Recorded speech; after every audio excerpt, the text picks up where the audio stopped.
Bandwidth provided by Recursive Squirrel Interactive. Visit them on the web at recursivesquirrel.com. Episode 635, Why I'm on Endless Hold.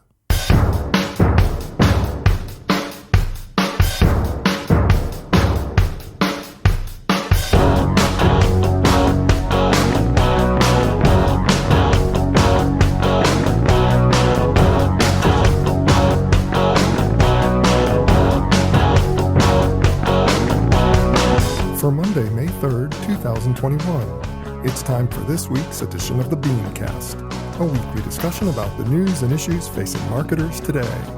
I'm your host, Bob North.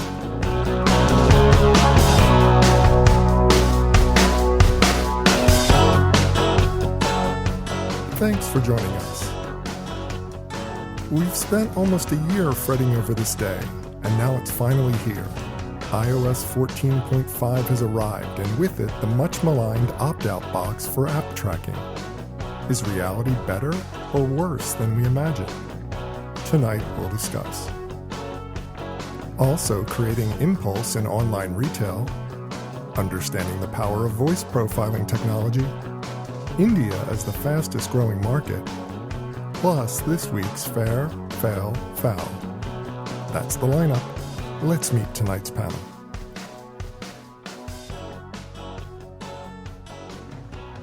Thanks for joining us for this week's BeanCast. I'm Bob Norp, and with me on the panel for this evening, we start with the founder and principal of the Idea Integration Company. Mr. Saul Colt is here. Hi, Saul. Holy mackerel, Bob. Is it exciting to be here with these people tonight? Yes, holy mackerel indeed. Now, next, he's an author, speaker, blogger, and podcaster, as well as the founder of the 6 Pixels Group, Mr. Mitch Joel. Hi, Mitch. Bobby, how are you? I'm doing well. Now, also joining us, he's a former filmmaker turned experiential marketer and a founding partner at Campfire in New York City. We say hello to Mr. Mike Monello. Hi, Mike. Hello. Thanks for having me back. I'm thrilled to be here. Always a pleasure to have you on the show. And last, but in no ways least, we have the chair of the Management and Marketing Department at Oakland University, Dr. Janell Townsend joins us. Hi, Janell. How are you?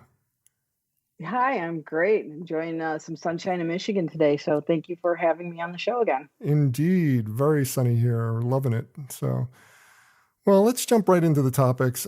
First up, after months and months of hand-wringing, quite frankly, it's been about a year, iOS 14.5 is finally live, and tracking by apps requires explicit opt-ins from the users.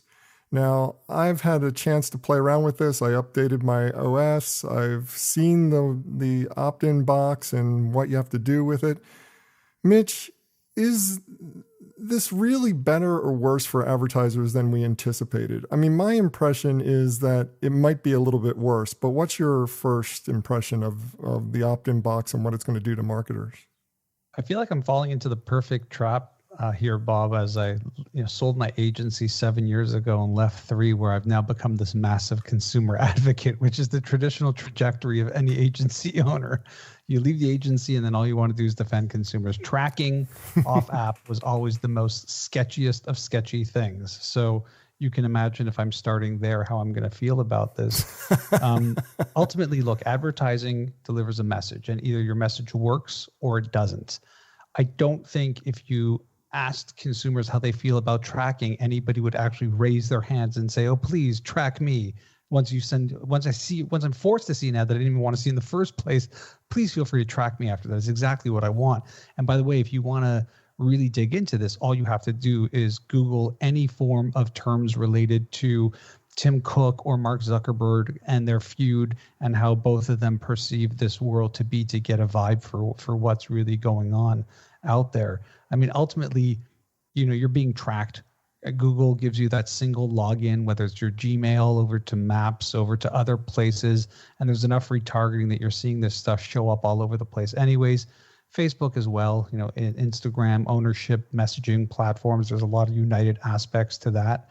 I think ultimately consumers should decide, and they should have a choice. And, dumping it in their face as the new iOS is doing might wake some of them up to what is happening when they simply view an ad or go somewhere in terms of their data and their information. And I think the real result of this is hopefully maybe digital ads will be more compelling. Snicker, snicker, possible, ha ha ha, or make them, more actionable. I don't know. I don't know. I mean, I feel like I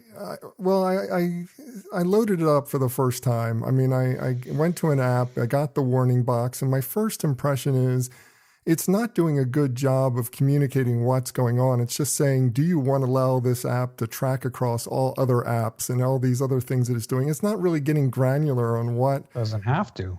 But it does, because it's just like there are some apps that I would more than gladly support with ad dollars, like Flipboard, which I use religiously to manage the show.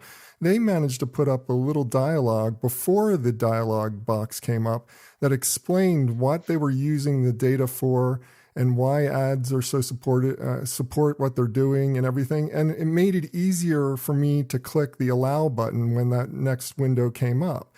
Are we confusing something though? Are we confusing the fact that I'm okay to see ads on Flipboard while I'm using Flipboard versus I'm saying, okay, Flipboard, I'm using you and I like you. Maybe I'm paying for a premium. Please track me everywhere I go. I mean, let's be honest. Yeah. Well, so one thing I would extend to what Mitch said, or maybe just take a different slant on it.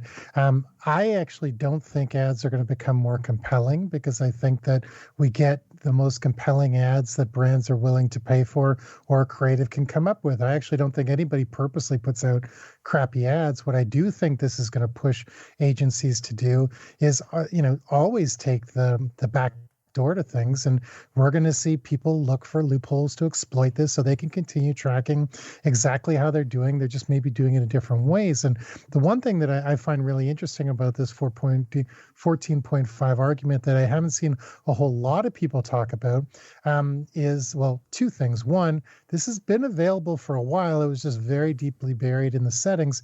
And two, we've had conversations many times on the show about it coming. It's nice to see it finally here. And I've always taken the stance that I think 3 years from now, Apple's going to be the only one that can still track you. And they're going to launch something and say, we actually own advertising now. I haven't seen anybody talk about that either. So right now, the slant is all about altruism and everything like that. But I do think this isn't going to be a deterrent. It's going to slow advertisers down. But, there's always someone smarter. There's always a hacker is ahead of the game, and eventually somebody will come out with a product that beats this. I think ultimately there's two things that frustrate me about the situation. One is I do believe at my core that ad or any form of tracking should always be transparent. And the real issue with even allowing them to say, sure, track me, is it's still not transparent to you what that actually means and where that's going, and then how it manifests itself. Yes, exactly. I feel like it's just saying that it's just saying that it's tracking. It's not saying how it's tracking, what it's doing. That's the kind of transparency I was hoping to get, and I'm not getting that. So I agree with you wholeheartedly there. Sorry to interrupt. No, and then the second part is the bigger question, which isn't really about ad efficacy. It's more about, what does a brand really need to know to sell me something? How many data points do you need? How much tracking and information is needed? Now, again, we could talk about product optimization and all these sorts of things, but ultimately we all know, because all of us have been in this business long enough to know that that's not what we're talking about. And even the sophistication post data collection is tenuous at best in terms of what I've seen from media companies and advertisers and agencies. And I just feel like there is this world that we used to live in, which was advertisers were starving for data and information, and now they're drowning in data and information, and they're doing the same thing as they could have done before, which is basically nothing, but there is all this data being collected and ultimately all this terrible retargeting. So I'm all for that button as step one for people to say, no, track me when I'm on your site, show me ads, do all those things. But the minute I leave your site, I am not your product, or pay me. You want to track me? Pay me. So this might be a very narrow look on things, but for many years, the slogan or phrase, whatever you want to call it, has been, brands should only collect data they're going to use, and that's been so whatever word we want to put in here, abused or exceeded or whatever, if we could actually get back to a point, which I don't think we could ever go backwards, but if we could actually get to a point where brands are actually only collecting data you can use, I think people, or at least the people who pay attention to this stuff, we always talk about there's a whole, whatever percentage of the population doesn't even know they're being tracked yet. But the people who know this stuff, I think people would be a little bit more open to things if there was a little bit of cautiousness around this stuff. But with so much data being collected and so many breaches of data and all that stuff, it still is an interesting to get better served ads in exchange for all this stuff I'm giving away for nothing.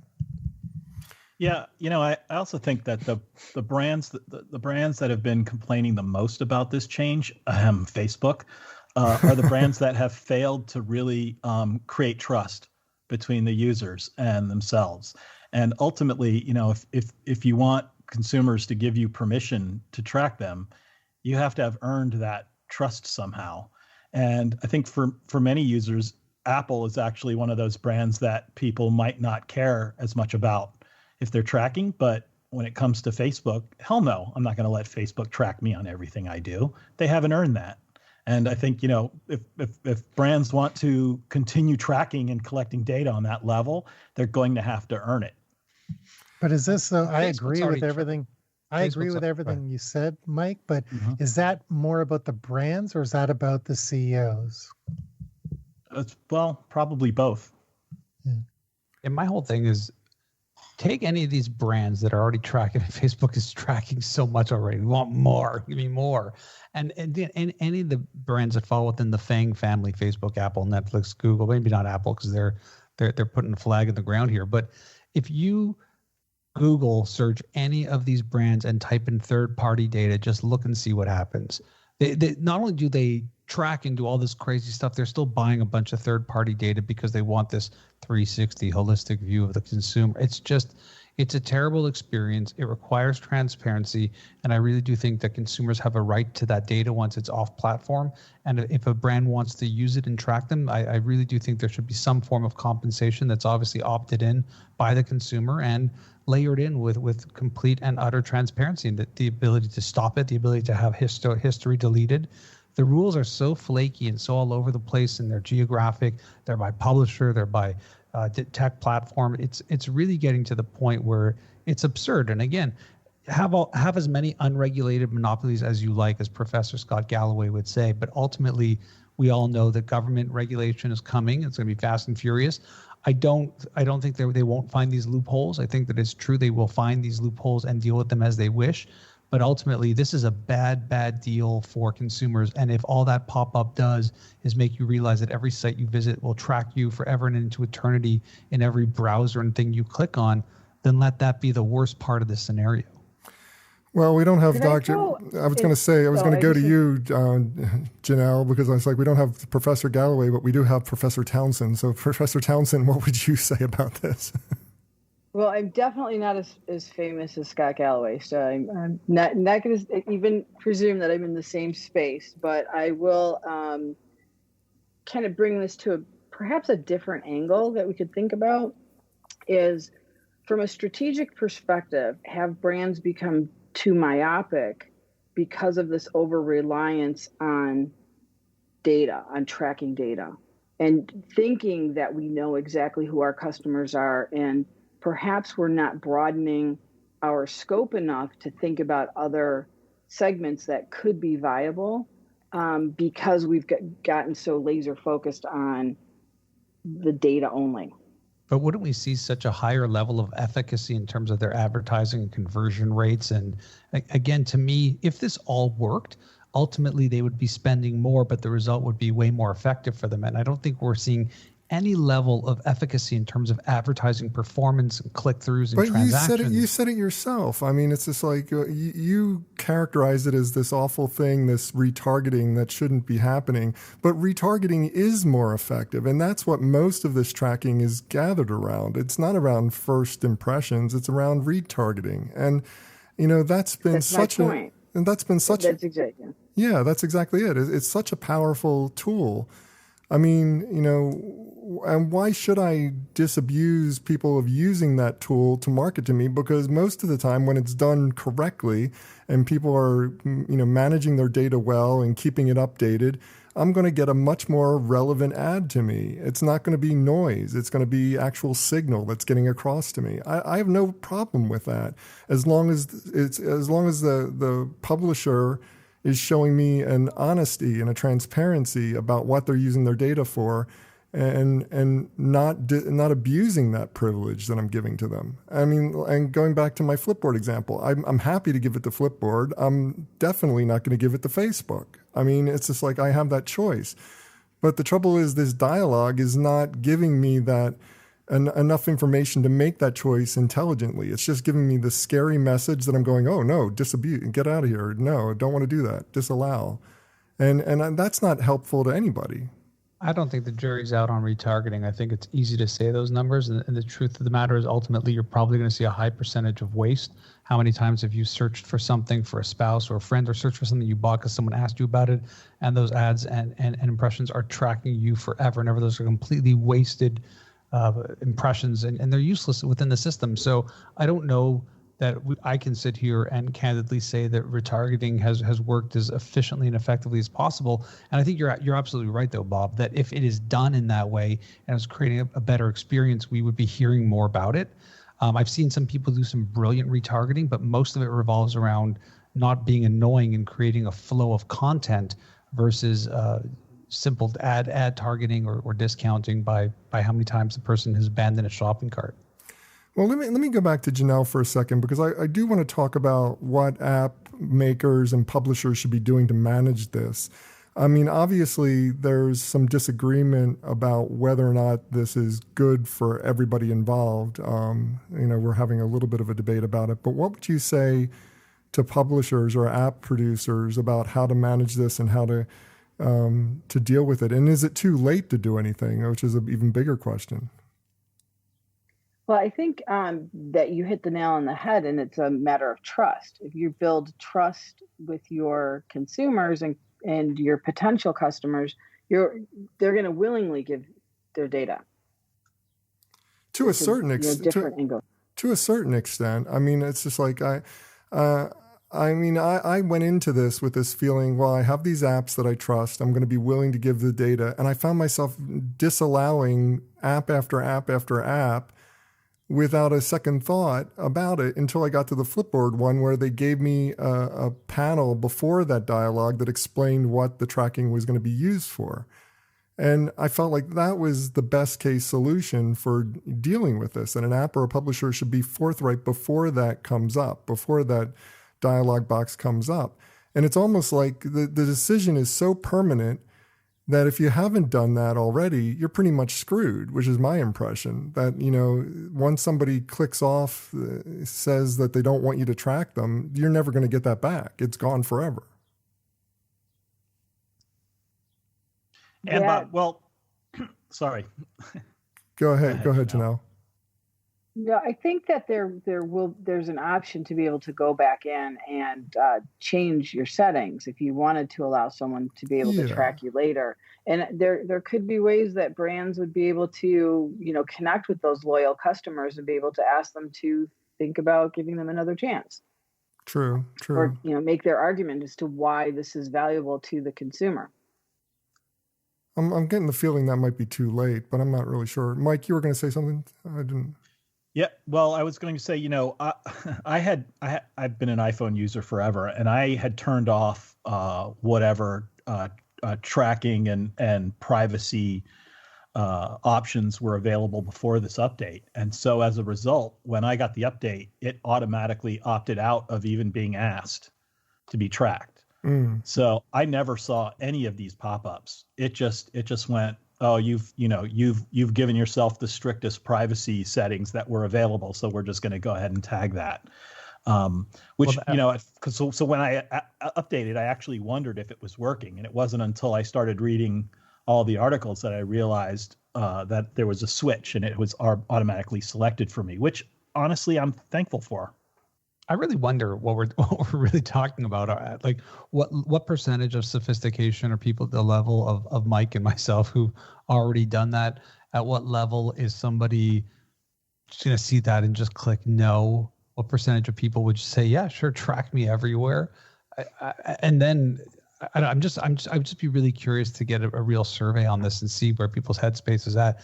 I think ultimately the vast majority of consumers don't even realize how they're being tracked and spend a lot of their times going, how is this a Facebook ad? How did they know? And to me, that in and of itself creates a problem. And with that, I'd also love to know the percentage of people that would sort of be winbacks that would go in and say, you know what, I decided you should track me everywhere. Like, I really wonder what the overall breakdown would be of those characteristics. Well, it's something to look forward to over the coming months as the data starts coming in. I'm sure we'll be talking some more about it. But I want to move on. Oh, go ahead. You wanted one more thing? I was going to say that they're going to have to get better about communicating exactly what they're using the data for to convince people to switch it over if that's what they really want to do. Yeah, absolutely. So good at that historically. Yeah. Well, what's funny to me is that brands have relied on this idea of, we track you to give you a better experience.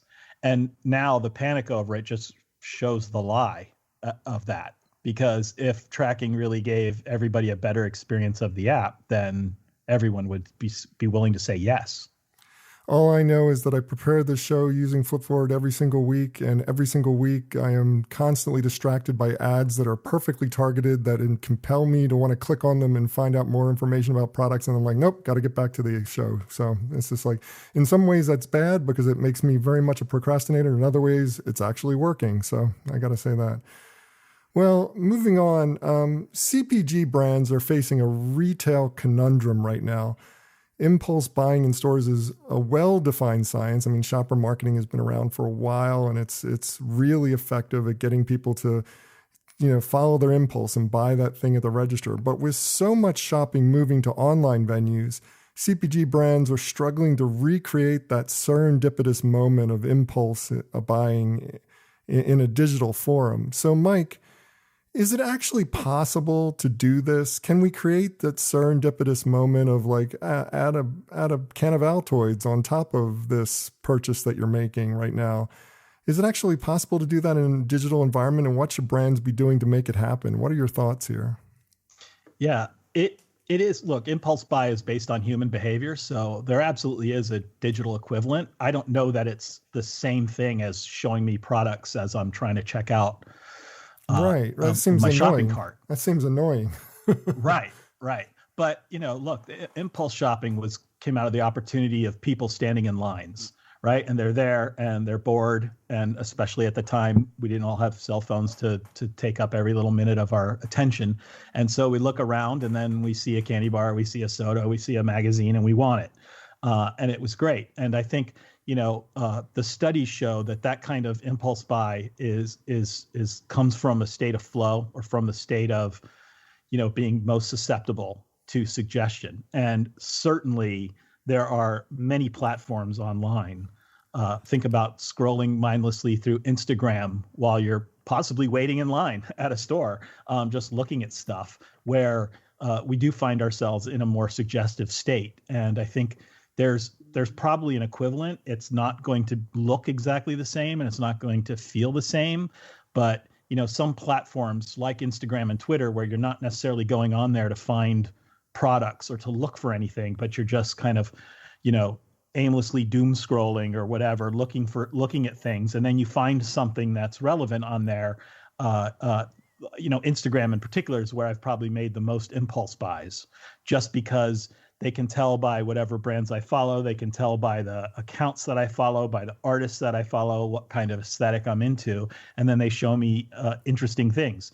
They've probably figured that out better than Facebook or Twitter for sure. And I have found myself making impulse buys that I wasn't expecting there. But it's for different products. What I'm seeing from consumer packaged goods are brands like Hershey's did a recent thing, interestingly, where they started selling online only fresh Reeses direct from the factory. The idea being that you can get them fresher than you can get them from the store around the corner. And I thought, oh, that was interesting. That actually got a click through for me. It didn't get a buy because they were selling them in pounds, and I don't want a pound of Reese's in my house. But that kind of a call was really interesting to me. It was like, ooh, what does a factory fresh Reese's taste like? Is it different from the one that's sitting in line at the corner drugstore? I don't, it was just enough to get me there. So I think it's possible, but it's going to require experimenting, and in particular, kind of looking at the psychology that people are in when they're on the different platforms. I feel like Amazon is tinkering with this just a little bit. You see this with things like add-ons. You see this a little bit with products like that. It could even be laundry detergent, where they show it to you first and they tag it as also an add-on product. So I think that there are opportunities in those more immediate ones. I wasn't really thinking about this the way that Mike is portraying it, in terms of you see an ad and then you have the impulse to buy it. I was thinking more of that standing in line, all of those products that are there, from lighters to candy to sodas, and what do you do in a world? And I'm just wondering also if they might be using this moment in time and the lack of foot traffic and the way COVID has impacted things to unveil something we maybe knew all along, which is the change in consumer behavior. As Mike said, that we're on phones. There's not a moment where you're standing around aimlessly staring. There's also so many more self-checkout lines. And if you actually look at the self-checkout lines, I don't know if you've had the similar experience, where they're much longer to get to, and they walk you down that whole aisle of all that stuff that they wanted you to buy before. And I mean, ultimately, we may be in a place where that idea of this product being an impulse buy has to be shifted to a different consumer behavior. And it may not be a big online play comparatively, but it doesn't mean the product isn't wanted or needed. And I think the problem ultimately is, in thinking about how this shifts to digital, is that part of the impulse is the immediate satisfaction, consumption, usage, whatever it might be. And so I think it's going to be, I think it was already a challenge space, and maybe COVID put a light on it, and these brands and manufacturers can look at it as an quote unquote excuse as to what they can do now. So I look at this very differently. So two things. One, just going to that Hershey thing. I thought that Hershey thing was brilliant and weird, because not only did they introduce something cool and it had that exclusivity to it and all the check marks you're supposed to hit, it also inserted doubt in my mind that the product in the stores are not the greatest quality. So it was sort of towed the line. But that aside, I'm gonna pitch something completely different to you guys. And at the end, Mitch and Mike, you'll both say, "I'm sorry, I was wrong, Saul, you're right." But going back to that first comment that we made about collecting all this data and only collecting data that you should actually use, big box retailers have so much data on us based on previous sales. So the way they can actually increase, this urgency or impulse buy, someone like a Saks Fifth Avenue or a Nordstrom, they could be using all this data and do it around virtual personal shoppers. So they can be actually, not only recommending wardrobe or outfits, whole outfit head to toe that you should be buying. They also know what you have in your closet from previous sales. So they can be saying, tell us what your next 20 social events are. Oh, you've got a wedding, you've got this, you've got that.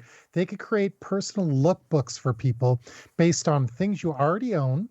So they're upselling you from things they've sold you 6 months ago to entirely new outfit or entirely new things. And, maybe they get you to buy one whole outfit and two more accessories from something they've already got data that you bought. They can put them all together with visuals because they've got all that information.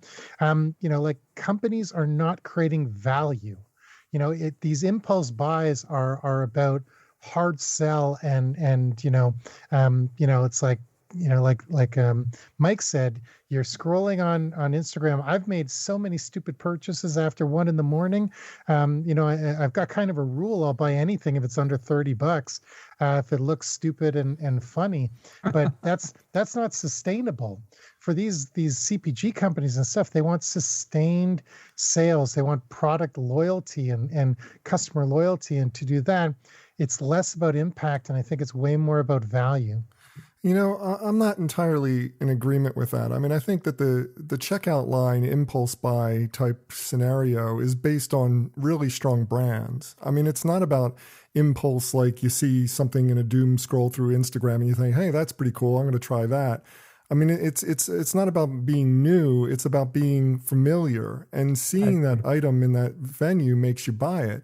And that's what a lot of CPG makers really rely on. And I'm wondering, this talk about time, and I want to bring Janell in on this one. I mean, when we talk about time as a scenario, is it possible to find those waiting moments online, like you're waiting for your chat for customer service at the phone company and up pops a window of things you can buy? It's just like, I'm just thinking on the fly here. Is there something in that where we can take those waiting moments and recreate it? Or is it like the guys are saying, we just have to avoid the waiting moments and recreate the entire industry around some kind of new paradigm? Well, I did a little bit of searching just to see in the academic literature to see what's been done in this space, because I just, it has to have been something that people have looked at, and it certainly has been. One of the things that has been found is that there's an inverted relationship between the ease of use and instant gratification. So the easier it is to use, if it's too easy, then you don't get the optimal amount of these quick click-throughs for instant gratification.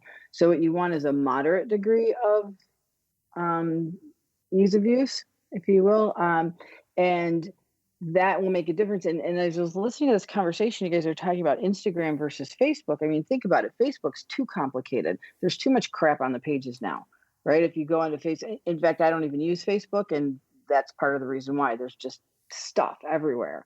Where Instagram is pretty clean. I think a lot of people look at Instagram on their phones. So it's this scrolling thing, and then the ads pop up in between things that are really about people and it's quick and it's clean, and there's an ease of use there, relatively speaking, compared to some other types of websites. One of the other things is this idea of if you're in a space to be instantly gratified, right? So if you want instant gratification of something, you're going to be more likely to click, even though it's not truly instant gratification like we would have of buying a pack of gum at the checkout counter. It's a little bit different, but it's because this is our mindset towards that. And that's why I suspect, I think there's a hypothesis in there related to this late at night thing, or perhaps when we're more tired, we're likely to click through because, we have this impulse tendency perhaps when we're more tired. I haven't looked into that, but it seems to me that there's something to it there. So I think ease of use is something we have to think about when we're developing programs for advertising in the digital space and trying to get more of that impulse buying. Is it just, and then, of course, yeah. Is it just ease of use, or is it also ease of getting it? Like having that instant in your hand phenomenon. Like without that, trying to create impulse online is pretty much wasted effort. It's pretty much just, can we convince you to buy it right now, which is just plain old advertising, as opposed to the impulse situation where we're putting a brand that's familiar in front of you right now and want you to buy it so that you can enjoy it in your car or as soon as you get out of the store. I mean, it's just such a different scenario. I don't know that we can recreate it in any kind of meaningful way, given the data you just shared.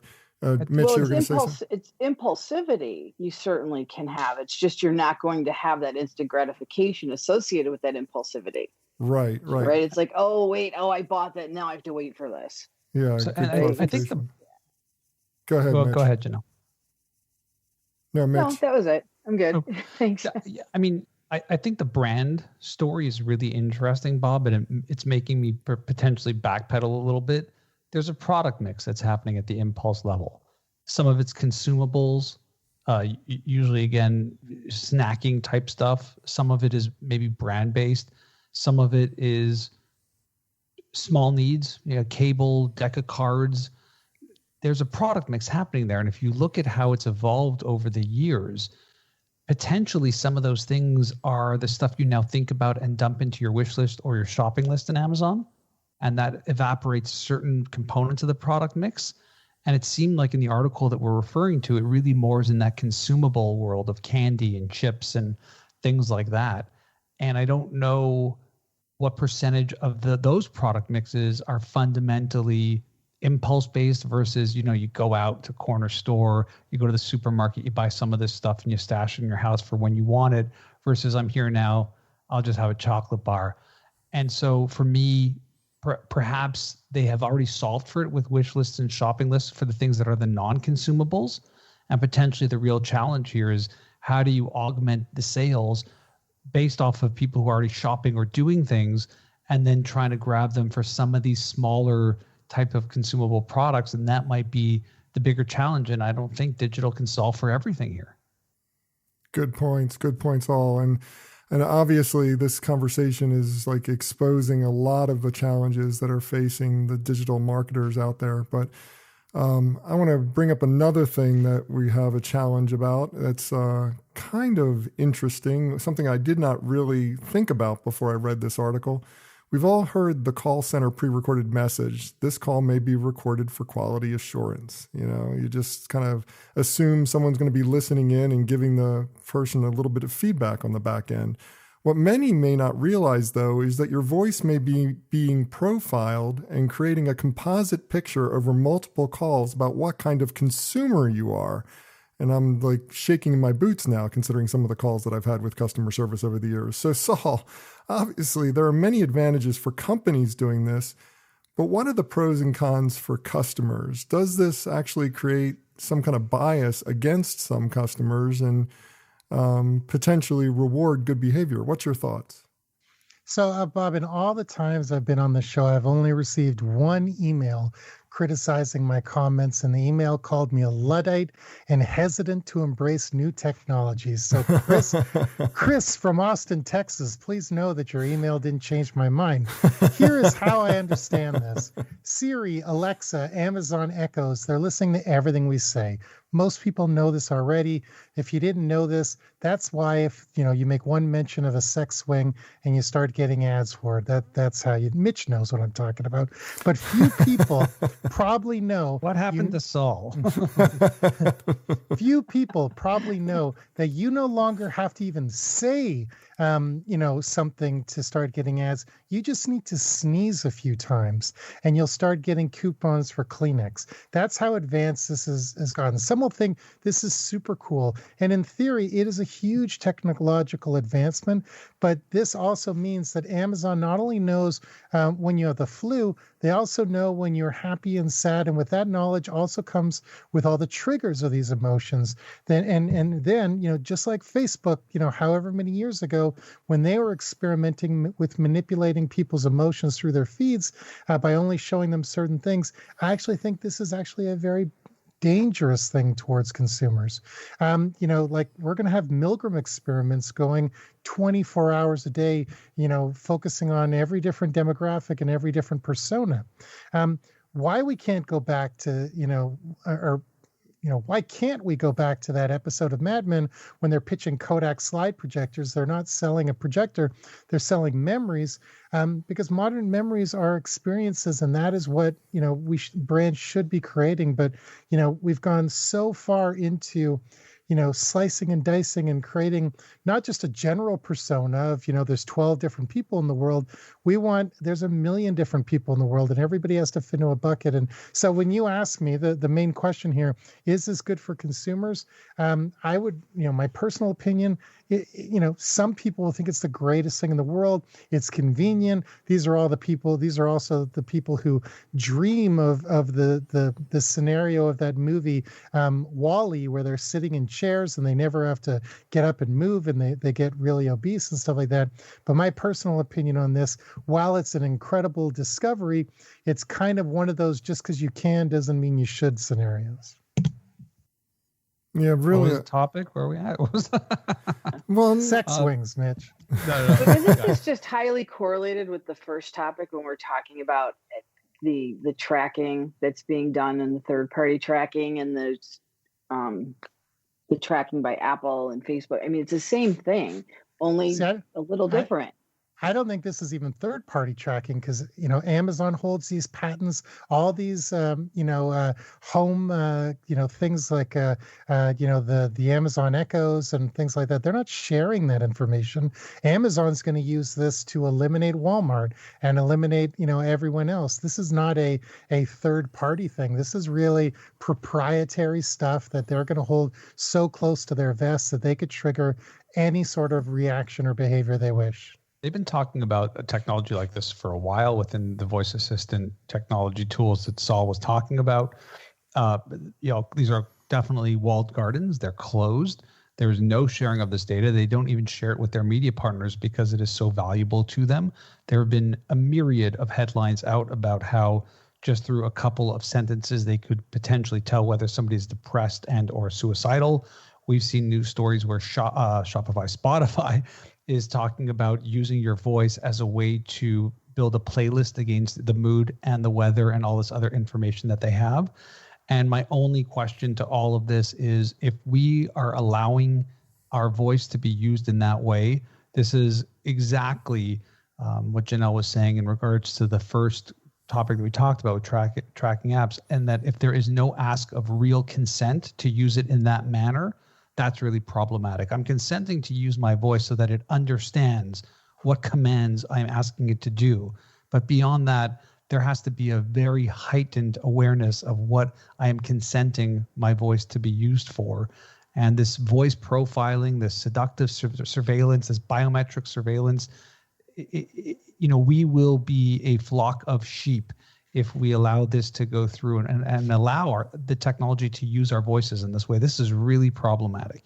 What would change my mind about all this? So Mitch, I agree with everything you just said about there's media stories about this and that, and they could figure out if someone's depressed or possibly suicidal. I'd love to see 8,000 media stories how Amazon prevented 700 people from killing themselves because they had that information. But you're not going to see that information because it's not a priority. Mike, you were going to say something? Yeah, I mean, I agree. This is incredibly scary technology that is also going to make incredibly dangerous mistakes and has the potential to be used in ways that are that we're not even thinking about. But you can bet there's a lot of governments are. I mean, as I was reading the stories about this, you think about so private companies are going to analyze our voices across many different calls to many different brands and companies. And then what does that mean for people looking to switch insurance? What does it mean, for people who are, dealing with medical issues and they're talking to people on the phone? And then I look at the way that China uses technology and data to isolate and target, Uyghur Muslims for genocide in China. And they're like, social scoring on people and giving them voting rights or not. Exactly. It is incredibly scary to think about that they're going to know so much from our voice. I can see racism coming to bear in this technology in a horrible way. It's just, there's no good that's going to come from this. And I just don't see the value in it to brands. I really don't. It feels like if brands know that you're happy versus sad versus depressed, I think there goes the need for third-party tracking. They know exactly what to put in front of you. But are they really going to know? Is the technology really there? I mean, every time I keep reading about a camera that can tell your emotions based on your face, I fire it up and look at it, and it's always wrong. Yeah, but we could say that about AI and overall tracking technology. We can even go to retargeting. Are they really that good? The answer is usually it's not. But that doesn't mean the patents don't exist and data is being collected for the day where they can. Right. And that's the bigger problem is if you roll this forward, kick this stone up the street for 4 or 5 years, and now they've been collecting this across every single smartphone. Every time you have an interaction, all of your voice assistant technology platforms are open and reading and capturing anything, whether you're asking it or not. I mean, this is really, really, really problematic. And again, does it bother me about the tracking the apps? Suddenly I feel like I want to let them track me across all the apps if they will just not do this part. That's a really good point. One of my first thoughts when I was reading this article was, they positioned it as if someone's really upbeat, we can put them with an upbeat operator. And I'm just thinking the exact converse while I'm reading this, going, if you've been annoying and problematic for me, over the course of the last few calls, it's just like, we're going to put you on a death hold and you're never going to get to talk to anybody. And or it's like airlines. Imagine you could be a 100K flyer, but because you are constantly running into issues and calling customer service, they essentially deplatform you and they don't allow you to get on a flight, or they don't allow you. You're flagged, basically, like that classic Seinfeld episode where he's in the doctor's office and he takes notes in the file and he can't read his own file. You will be flagged as being a certain type of consumer. And I think that again is really problematic. That's actually been done for a while by insurance companies. Yeah, I know. So this idea, and also some of the dynamic pricing that's in play, that's also impacted by these types of, whether you are a big complainer, and it's just all these different pieces are going to come together more and more over time. Think about all of the data that's in our cars and our vehicles that they're starting to harness all of that. And insurance companies are using that for giving you pricing on your car insurance. There's, so much of this is coming together that I'm just sitting here shaking my head and thinking, gosh, I was in school in the 80s and in high school. And, 1984 was like the idea of Big Brother, and it's here. It literally is here. And the question becomes, as a society, what are we going to do about it? From a business perspective, we have to hope that, we're teaching ethics well enough in schools to make sure that, we don't have these horrible breaches. But you know what? It's human nature. Somebody's going to use these things in nefarious ways. And it's coming, and we're going to have to figure out how to manage it. It's so true. I mean, I know I have a couple of friends who are in the insurance business, and even by postal/zip code, they can, within 99% accuracy, know exactly the type of driver you are, type of insurance you'll need, just based off of that one data point. So imagine what happens when all this is opening up. And again, you're talking your car all the time, all the telematics and all the systems in place there, speed tracking, braking, your likelihood for having an accident. So that stuff has existed and has been around forever, we know, but adding in these layers, I just feel like there's too much overstep. And if we were frustrated by the fact that people didn't like marketers before, I don't think we're doing anything right now to dissuade them of that. Yeah, I agree. This goes so far beyond marketing, though. Quite honestly, I mean, it's going to probably get blamed on marketing. But these are, this is the point where marketing and strategy interface, right? And it's, marketing really does encompass all of the tools and capabilities within an organization and deploys them for creating value, hopefully, for customers. And if it's, framed as such a way as, we're creating value, marketers are going to have a problem. I mean, we're allowing these tech companies to get these patents. They've clearly already proven what the data does, and we are allowing them to take patents for more of this information. Well, if you guys remember the second worst Die Hard movie, whichever one was with Kevin Smith and the fire sale, where a hacker basically took over North America by just destroying the communications thing. We're actually making it, we talk about the Russians and the election to get Trump elected. We're taking so much of our entire universe and putting it in a targetable fashion that, it's like, again, I'll say it again, just because we can doesn't mean we should. Well, it's just like one of my favorite quotes that I heard over the last couple of years was, there's no difference between now and 1984 except that we willingly bought the microphone and put it into our house. So it's just like there really is a lot to be scared about with this. But I want to move on to one last topic real quickly. I read this article saying that India is the fastest growing market in the world right now. And it seemed like an odd article this particular week, considering the horrible humanitarian crisis going on there right now. But Janell, I thought we could at least pay attention to the fact that the crisis is happening right now. COVID is out of control there. If this is such a huge market, obviously governments should be taking care of them. They should be reaching out, and they are. But it seems to me that companies should be reaching out and giving just as much support right now, considering the situation, especially if it's such an important market for us. I mean, it's just like this is something that we absolutely need to do. I mean, so I know that's kind of crass, but it seems like if corporations are motivated by making money, this is a great motivation for helping out this particular country right now.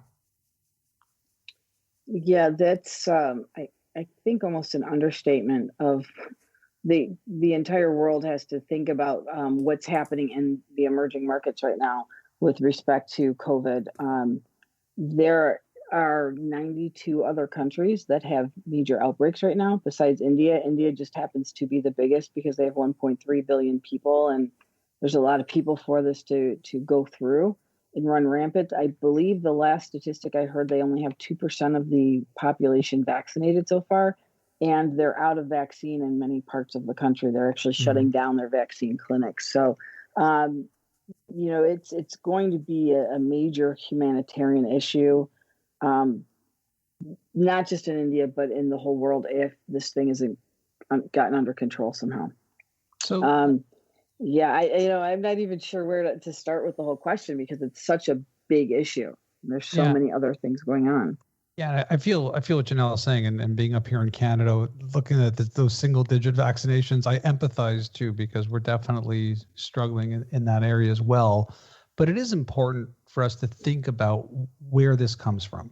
It's coming from the fast-moving consumer goods or FMCG world and the opportunity within that. And again, we can put the crisis aside.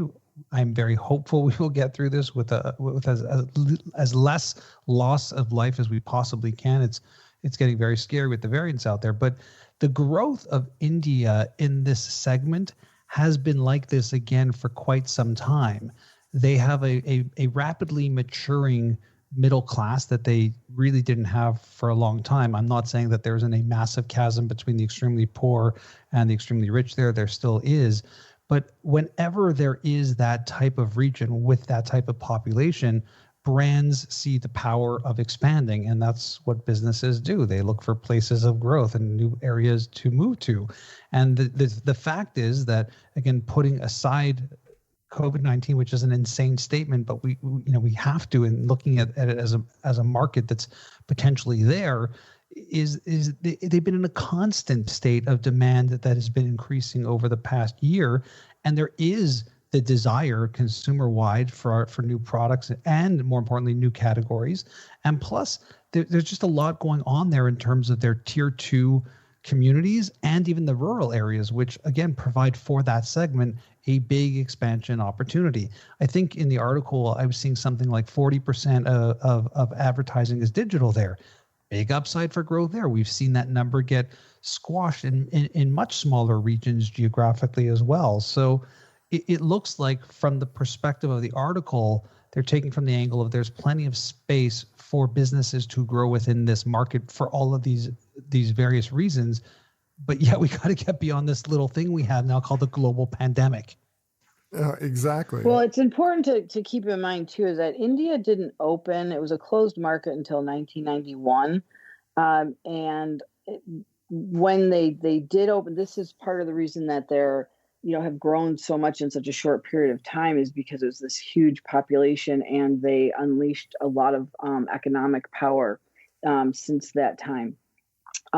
One of the things to keep in mind, too, is that their population is about 65% under 35. So, that's a huge number. You take that of those 1.3 billion people. So there's this opportunity to get in with this very young group of people and to create that brand loyalty early on so that it perpetuates through their lifetime. So that's another reason why it's so important to get in there now. Yeah, and it's beyond the brands. It's the fact that these categories are there. And that's really attractive to multinationals. Well, but I do it's think important to remember, though, multinationals are not necessarily viewed positively in India. Fair So there enough. is a very closed market mentality there. And one of the rules, especially on a retail level, is that you have to have typically in most areas, most product categories, you have to have a local partner. So, for example, Starbucks is partnered with Tata. And there's a lot of dominance by family-owned conglomerates in India. Is that why the United States was sending over the raw materials for vaccines as opposed to sending over completed vaccines? Is that part of like appeasement of the Indian government, or is that just misreading the situation? I don't know the details of that, but I do know that they have a huge capacity for producing pharmaceuticals in India. So, and it was the raw materials that they were missing. So that would make sense that they could produce them themselves there. That makes a lot of sense. Well, with that, it's time for this week's Fair, Fail, Foul. But before we get to that segment of the show, I do want to take this quick opportunity to thank my guests again and allow them to each do a shameless plug, starting with Saul Colt. You can find him at theideaintegration.com. That's the home of the Idea Integration Company, the word-of-mouth marketing agency that he has founded and has been run for several years now. Tell us what's going on in your world. What would you like to promote, Saul? Just busy. It's nice to be able to say it. Beginning of COVID, things were pretty tough, but we're cranking back at full speed. So it's nice to be busy. Nothing really to plug per se, but please check out my website, theideaintegrationcompany.com. I've been trying to post more thought style stuff on LinkedIn. Check me out on LinkedIn, and please, if you're ever in the market for some word of mouth or some experiential stuff, please think of us. Absolutely. Definitely think of Saul. You gotta work with him. He's a lot of fun. Next up, we've got Mitch Joel. You can find him at 6pixels.com. That's the home of his blog and podcast and all kinds of other things that are Mitch related. So tell us what's going on in your world. What would you like to promote, Mitch? Well, you just go to that link. There's my blog, which I'm still writing like a fool. I guess no one writes blogs anymore, but I still do. And my podcast, which I believe is the longest running business podcast in the world consistently, where I'm conducting long form conversations with some really, really interesting people. And I was really enjoying a new book called You Can Do Anything, Magic Skeleton by Chuck Wendig, who's an amazing writer who likes to write about writing and creativity. So I'll recommend that. If you want a very fun read, it's just tweets that he's created mixed with some very fun graphics. It's almost a graphic novel type thing, but it is a book. Check out You Can Do Anything, Magic Skeleton by Chuck Wendig. Thanks for the recommendation. That sounds great. I saw you talking about that book online, so I definitely have to check it out. Next up, we've got Mike Monello. You can find him at campfirenyc.com. That's the home of Campfire, the experiential agency that he founded or co-founded, how many years ago now, Mike? Quite a number of years you've been doing this at this point. Starting to push 20. Wow. It's just like you've done a lot of great work over the years. So tell us what's going on in your world. What would you like to promote? Thank you. We're really busy, which has been great. I mean, we managed to stay busy because while for the last few years, experiential had been a big chunk of our work, we've always done a lot of content-based work as well. So we managed to stay busy over the last year, which is great. And things are looking even busier as the world or at least the United States starts to open up a bit.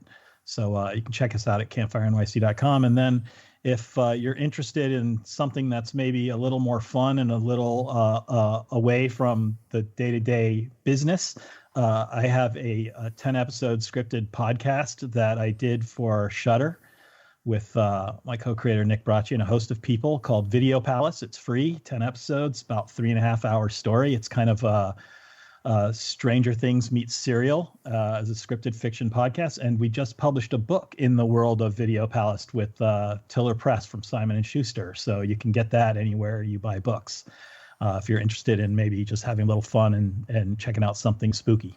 For a little side project, this really became something pretty big for you guys. I'm really excited about it. So congratulations on the book and everything going on. Last but not least, we have Janell Townsend. You can find her at oakland.edu. That's the university where she is the chair of the management and marketing department there. So tell us what's going on in your world. What would you like to promote, Janell?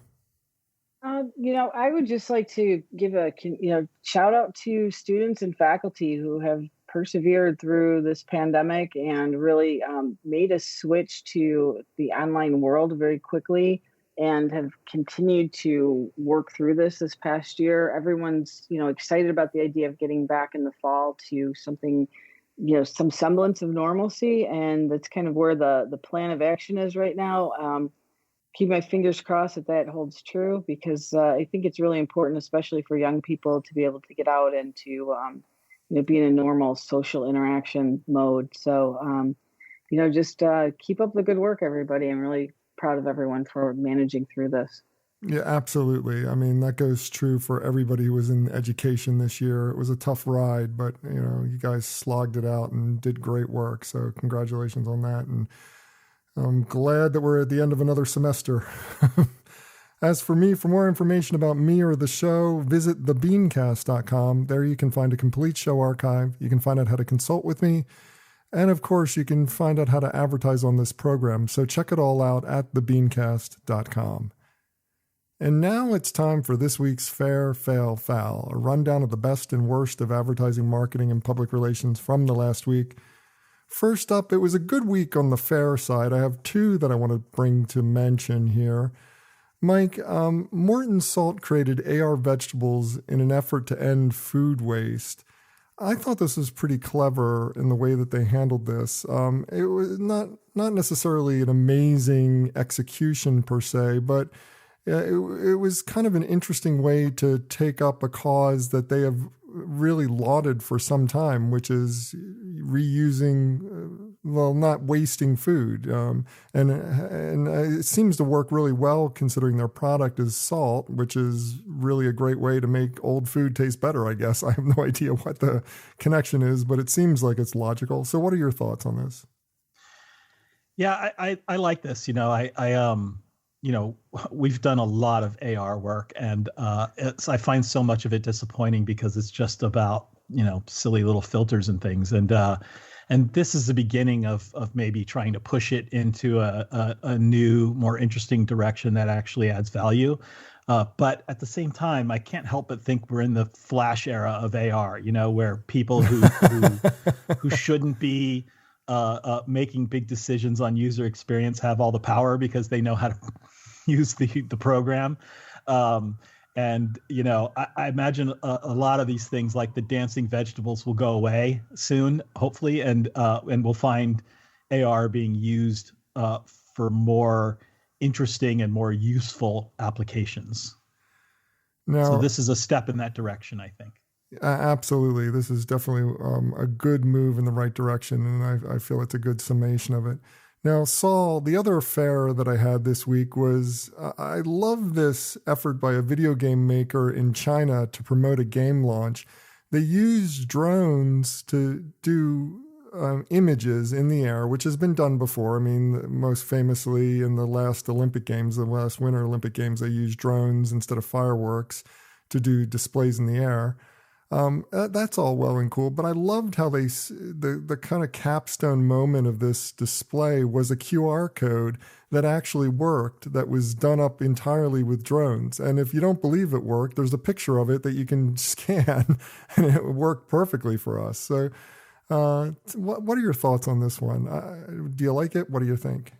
I thought it was great, and I think QR codes have been the punching bag for people for so long. I'm glad to see that QR codes are finally cool, because they've been cool for a long time. I just think they've had like this really bad stigma. So I thought this was really great. Yeah, absolutely. Now the fail for this week, I'm going to give to the Oscars.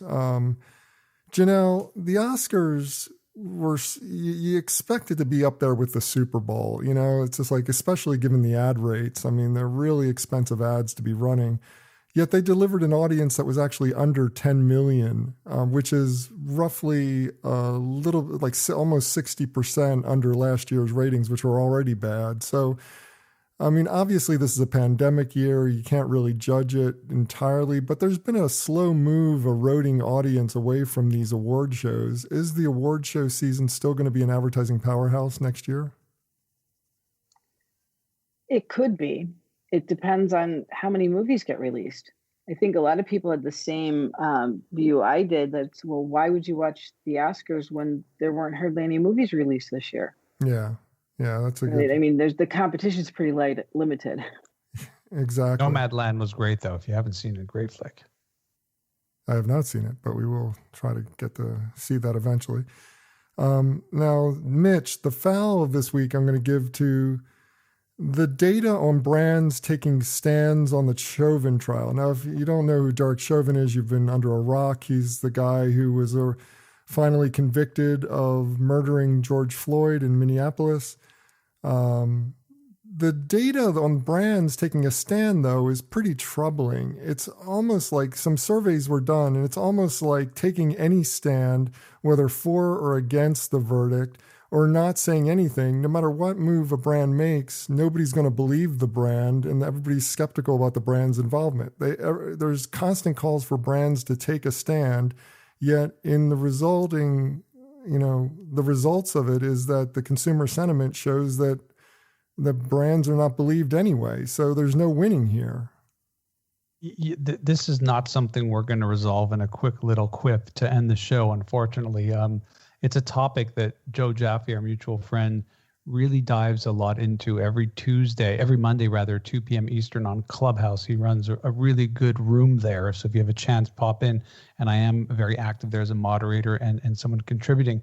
Ultimately, I think it's exactly correct, which is this is the new world where consumers and employees want their brands to take a stand.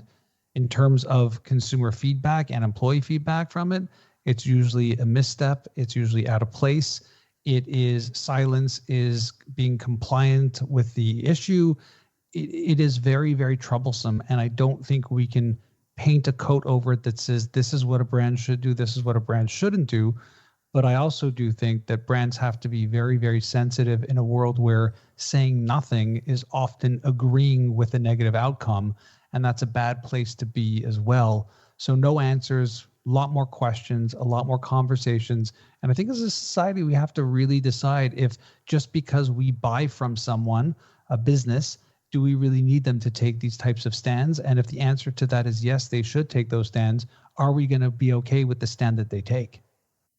See, I don't think I think a brand should have a stand on a platform, a movement, something like Black Lives Matters, as long as they've taken that stand forever before it became sort of fashionable. But taking a stand on a verdict, I don't believe silence is complicit, because it's just if you've always believed in something and you've talked about it, I think any brand who weighs in on a verdict is putting their toes in hot water that no brand could make the right step. But we talked about the Bens and the Jerry's and the Nikes and stuff like that. They've been doing it forever, so it's expected. But unless it's part of your DNA, stay as far away as possible. Well, you say expected, but I would really encourage people listening to this to go and see what the African American community feels in a very divisive way about the Colin Kaepernick and Nike, for example, or other things Nike has done. It is way more divisive and way more political and way more stickier than we think.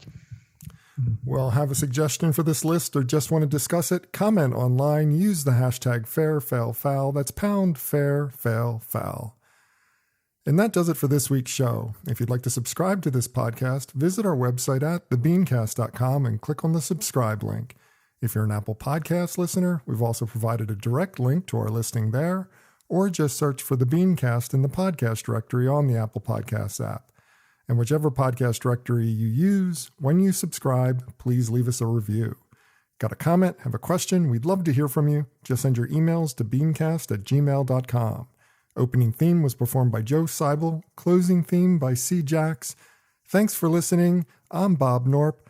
We'll be back again in 2 weeks, taking next week off. So hope you'll join us then.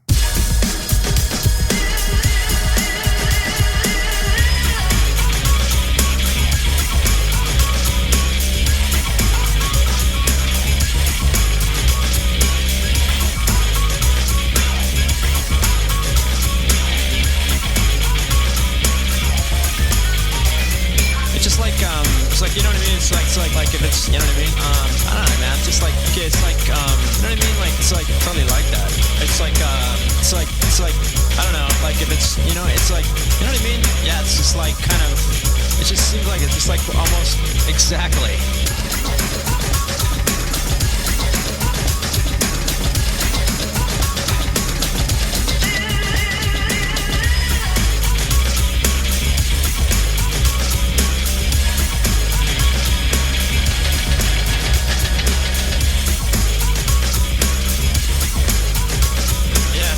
It's like exactly.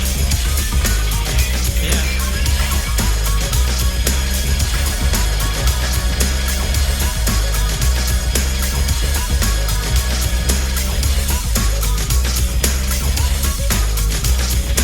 You know what I mean?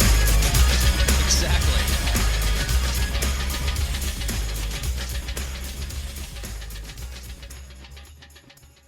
Cool beans.